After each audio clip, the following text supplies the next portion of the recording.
We begin tonight with some breaking news and the historic ruling in the civil fraud trial against former President Donald Trump. A judge ordered Trump to pay more than $350 million in penalties and barred him from serving as an officer or director of any New York company for 3 years. Today's decision comes months after he was found liable for falsifying business records in order to get better terms on loans and insurance. It is a major victory for New York State Attorney General Letitia James, who first sued the former president back in 2022. Well, tonight, Trump called the ruling, quote, a total sham. CBS's Robert Costa has the details from Lower Manhattan. Well, thank you very much. Tonight, a potentially crushing blow to Donald Trump's business empire and bank account.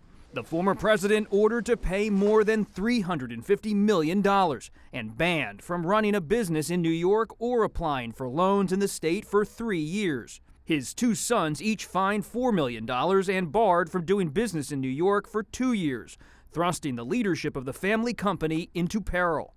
Being prohibited from doing business in your home state or the state where you have so many properties and so many business activities is an absolutely devastating sanction. Trump lawyer Alina Habba called the verdict a manifest injustice and said an appeal battle is coming.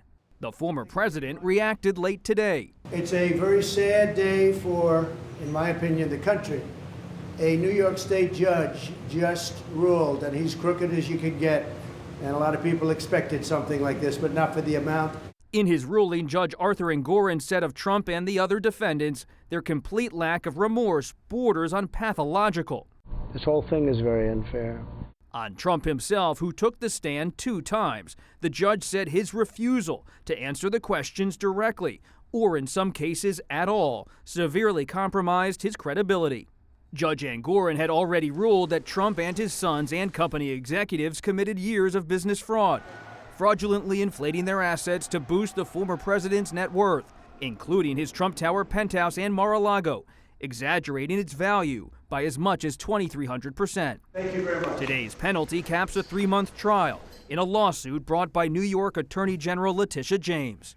The scale and the scope of Donald Trump's fraud is staggering. And so too is his ego and his belief that the rules do not apply to him. In a separate civil defamation case related to alleged sexual assault, the former president was ordered to pay over $83 million to E. Jean Carroll, and his criminal trial involving hush money payments to Stormy Daniels begins next month.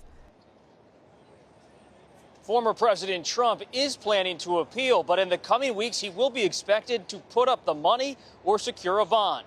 And sources close to Trump tell me that process could be a real test of how much cash Trump has on hand and of his net worth.